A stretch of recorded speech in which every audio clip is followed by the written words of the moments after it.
Sandeep Reddy Vanga Indian most wanted director list లో sound చేస్తున్న పేరు. కేవలం 2 పాన్ ఇండియా సినిమాల సక్సెస్ తో కంట్రీ వైడ్ పాపులర్ అయ్యారు. ప్రెజెంట్ ప్రభాస్ తో స్పిరిట్ చేసేందుకు రెడీ అవుతున్న సందీప్ లిస్ట్ లోకి RRR హీరో జాయిన్ అవుతున్నారనే న్యూస్ వైరల్ అవుతోంది. ఆ పాన్ ఇండియా స్టార్ హీరో ఎవరే ఉంటారా అనే చర్చ జరుగుతోంది. అర్జున్ రెడ్డి, కబీర్ సింగ్, యానిమల్ సినిమాలతో మూవీ మేకింగ్ లో డిఫరెంట్ స్టైల్ తీసుకొచ్చారు డైరెక్టర్ సందీప్ రెడ్డి వంగ.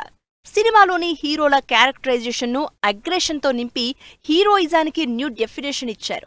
పాన్ ఇండియా సినిమాగా వచ్చిన యానిమల్ వరల్డ్ వైడ్ గా 1000 కోట్ల కలెక్షన్స్ సాధించడంతో సందీప్ ఒక్కసారిగా టాక్ ఆఫ్ ది ఇండస్ట్రీ అయ్యారు. ప్రజెంట్ ప్రభాస్ తో స్పిరిట్ చేసేందుకు రెడీ అవుతున్న సందీప్ రెడ్డి రామ్ చరణ్ తో సినిమా చేస్తున్నట్టు వార్తలు వైరల్ అవుతున్నాయి.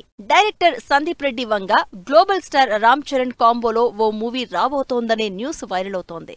చరణ్ తో సందీప్ చేయబోయే సినిమా ఏమై ఉంటుందా అని మెగా ఫ్యాన్స్ ఎగ్జైట్ అవుతుంటే, అల్లు అర్జున్ కోసం రాసుకున్న కథను రామ్ చరణ్ తో తీయబోతున్నారనే చర్చ జరుగుతోంది. పుష్ప 2 సినిమా టైంలో సందీప్, అల్లు అర్జున్ కలిసి దిగిన ఫోటో అప్పట్లో బాగా వైరల్ అయింది.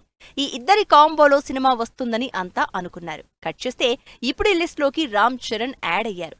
దీనికి సంబంధించి అఫీషియల్ అనౌన్స్మెంట్ రాకుండానే బన్నీకి చెప్పిన కథనే చరణ్ తో తీస్తున్నారా లేక కొత్త స్టోరీ చేయబోతున్నారా అని చర్చించుకుంటున్నారు audience. Present Ram Charan Buchibabu direction లో పెద్ది సినిమాలో నటిస్తున్నారు. మల్టీ స్పోర్ట్స్ బ్యాక్ డ్రాప్ లో తెరకెక్కుతున్న ఈ సినిమా పూర్తవగానే చరణ్ లైనప్ లో డైరెక్టర్ సుకుమార్ సినిమా ఉంది.